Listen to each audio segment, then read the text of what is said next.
we've had a lot of success with having a literacy studio, like and a dedicated person that is supporting all of us as literacy teachers, but also sees all the kids as a touch point in literacy. I'm seeking to a little bit is proving to my colleagues that literacy is something that is important to subject areas outside of English language arts. Like, I want to make sure that we are incorporating that literacy across the curriculum, and that students are having an opportunity to see reading as a way of engaging with science and math and any other subject you can name. What I'm finding is that I am learning a lot about what my children's needs are, and what they are looking for from literacy.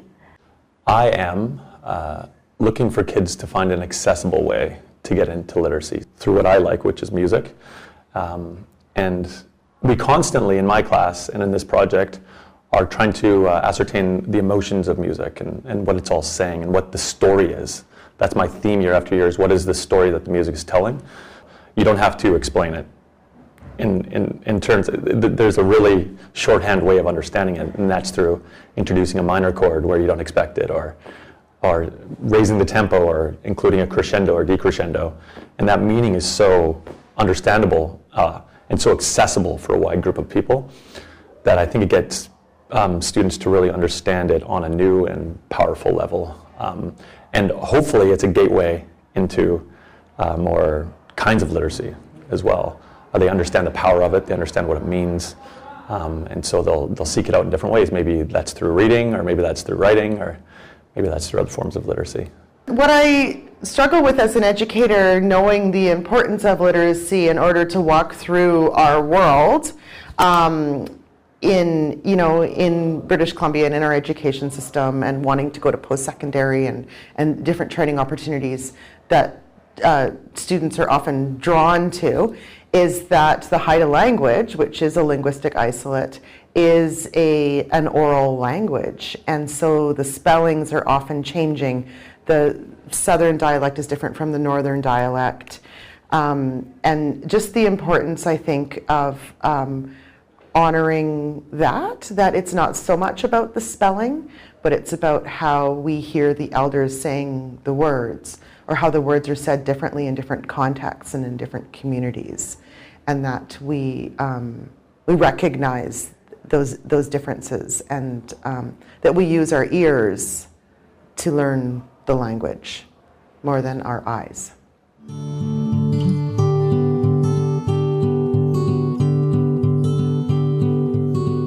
The particular project is the development of a grade 8 and 9 numeracy assessment that's intended to prepare students for the graduation numeracy assessment that they write in grade 10, but also provide an opportunity for us to have conversations at the grade 4 to 9 level about practice in the classroom, and to shift that practice to provide opportunities for students to demonstrate proficiency in all aspects of numeracy.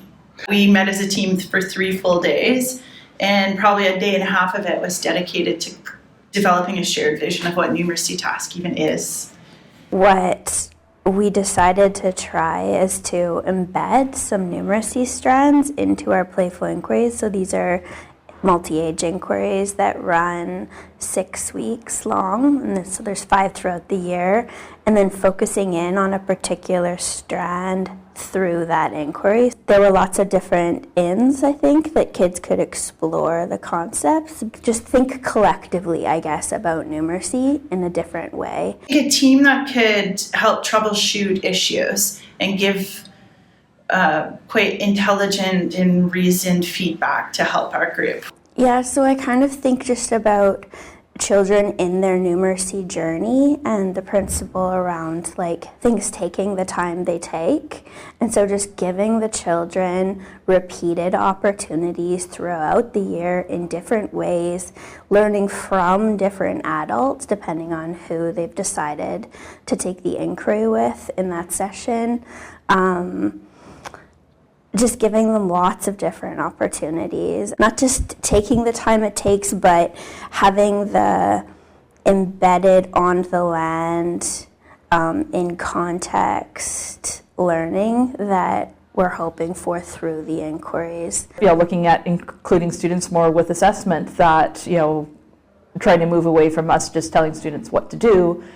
It's sort of the same for teachers, that to some extent the ministry or the principal can tell them what to do, but if they're not knowledgeable, if they're not engaged, if they don't have a bit of a say in it, they're going to be more reluctant to do it or not be doing it for the right reasons. Well, today's been so great to hear other people's versions and iterations of this same kind of work. So it brings confidence and legitimacy to the work. That's been a really key component, has been listening to people and trying to flatten that hierarchy when I'm working with them, to recognize that even in a conversation where I'm working with a teacher who doesn't have the same vision that I do for numeracy, that I stand to learn something from them.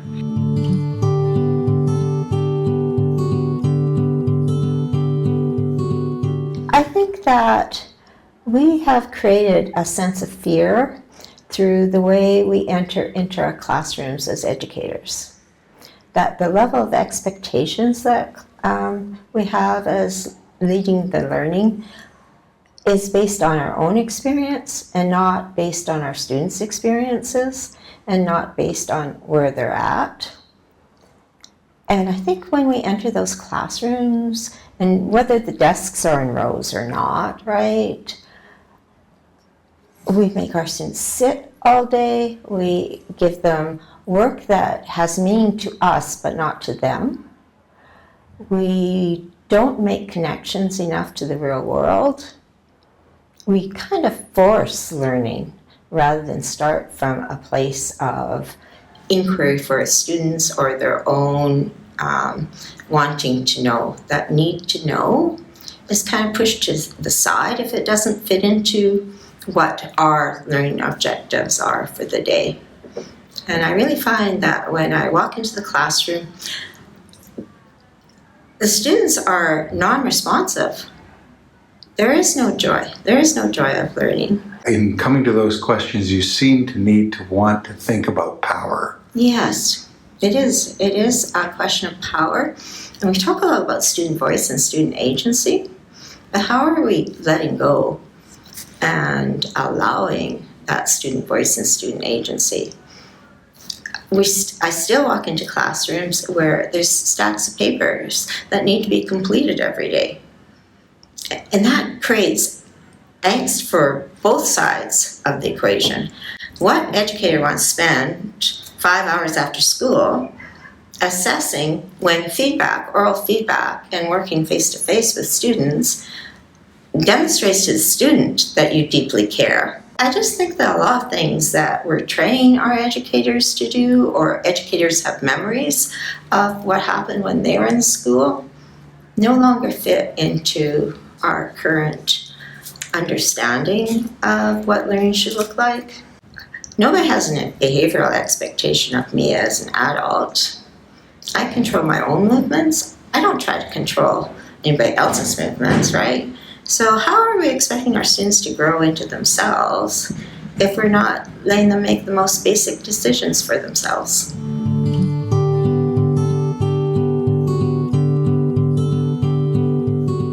We are just starting, and there has been some tension, I would say, with unsure of how to work with local Indigenous knowledge and people not wanting to be a part of it in case they're accused of cultural misappropriation. And so being connected to UBC, I know members of the team said they only joined because they were connected to UBC in Layton, which gave some legitimacy to it, and some direction and guidance to just start the work. The different Haida laws that sort of govern how we carry ourselves through the world. I think that if we carry ourselves, we teach our children to carry themselves guided by the Haida laws. I think that we can apply them to everything in life and education, and they're fairly straightforward words, but they're very big, far-reaching ideas. They can touch on all of the subjects and all of the curriculum that we are using in our schools. We just kept on peeling back layers and peeling back layers that, you would never think Get Ready, Do, Done would lead to a full let's decolonize assessment in our district. We have a lot of Wet'suwet'en students in our district, And in Whitset, there was a really big band by the name of Mob Bounce. They're a hip-hop duo, and they spoke to colonialism and what it's like, what the experience is like to be Wet'suwet'en and or Indigenous in Canada. And they were huge. Every time we book them in Smithers, we have everybody coming out and watching. And they're so inspiring for our Wet'suwet'en and settler populations. Everybody loves these bands. They sell out. We get all of Whitset out to Smithers every time they play. And what I wanted to do in my music program is I got a grant to get little synthesizers. So typically in music we celebrate Beethoven, we celebrate all of the European masters of music, and they're all white and you have them plastered on your wall. And I kind of wanted to flip that on its head a bit and get these synthesizers. It embodies a different way of knowing and a different level of sophistication in music. By bringing in these synthesizers and saying that, you know, this kind of urban music, this hip-hop culture or electronic music is an acceptable form, it's also saying that what is being done musically out in Whitset is also accessible. By introducing something as simple as a new instrument, it opens the doors for understanding different perspectives. It's almost revolutionary in a way, you know, because it's being accepted. So I think that's a powerful piece potentially, is like just including instrumentation that's different and that's used by Indigenous populations and minority populations, as well as settler populations as well. But just like it's very inclusive and it's very accessible for a large group of listeners and players. The First Peoples principles of learning ask for us to like think about, you know, how were these things learned in the past, and how do we still see them in our communities today, and how are they going to support you in your life? Children really just look for connection amongst each other, and they want to find people that they can relate with. And sometimes when they're not starting with communication as a means to get to know someone because they don't have those skills, they might make assumptions or not understand how to connect with somebody that might look different, or somebody that just has different experiences in them. So I think when they do have that opportunity to come together and there are adults facilitating conversations, they start to find their own common ground. I think what I've been learning over the last 5 years is becoming culturally sensitive. I think first to my own like biases and my own, this idea of being a settler and what that is starting to mean to me is thinking about the way that I do things and the way that my family has done things for generations is the norm, is what's natural, is inevitable, is what is, and feeling like I'm a black sheep in that my whole life. And now being a part of something that a cultural practices and beliefs and ways of being together as humans in a place feels so much healthier. As I feel more at home in that, coming up against parents or staff who don't like certain things, and then having to try to explain, but you can't explain these things. They're embodied things that you have to actually like put yourself into and trust, and they're not just something that you teach people. That's knowledge holders really aren't about just like throwing out information to people. I mean, I'm sure there's people that do that, but that's not the point. It's embodying it, and it's in relationship, and it's on the land, and so they're massive. It's massive. I do the critical work with people I'm not in relationship with, because the critical work in an environment that is cultivating Hulkaminam principles critical work isn't part of that. I have like a courage and a feistiness about it that I'm okay with taking up in a critical way, but I don't do that with the staff. I don't do that with parents. I end up crying a lot because that same energy, I have to like leave the situation and sort of cry and release it. I'm sure there's room for like hybrid things, but I'm not developed enough I'm still learning about being in community in a way that's so different than how I was conditioned or what I thought was right. There's some magic going on here. There's something going on. It's like offering me something that I don't even know what it is. I don't want to say anything that's like incorrect or offensive, I guess. I don't know. As a non-Haida person living on Haida lands and teaching on Haida lands and trying to honor the Haida ways of knowing and the Haida food plants and the elders, and it's fragile. It sometimes makes us feel nervous or hold back. Like, I can only imagine how difficult it must be for somebody who is not, who is from afar, is not embedded in a culture, to be told to teach these things in a meaningful way when they don't have the confidence. And there are many cultural rules and laws that we do need to know and honor. There's many protocol laws, and so I really think teachers, especially rural teachers, need to be supported by members of the surrounding nations whose land we're on to learn the protocol, so that we know when we're overstepping and we know when to seek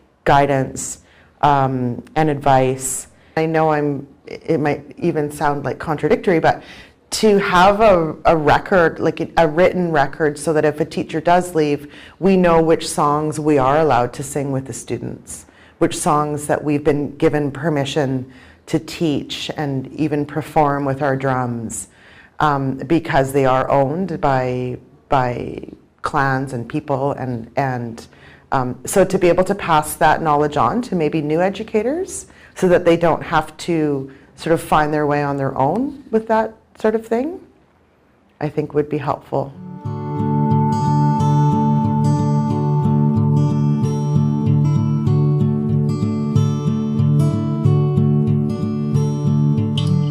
What am I seeking with respect to literacy in my project? Where do you want me to look? Do I look at the camera? Do I look at you? It's more comfortable to look at you. This is hard. Can we start with a different question? It's so new. How can I even know? You got any other soapboxes? Got a lot of soapboxes. I don't know if I said anything. Are you good? I'm good. It's a beautiful vision. Yeah, it is. I think I'm going to stop though. Okay.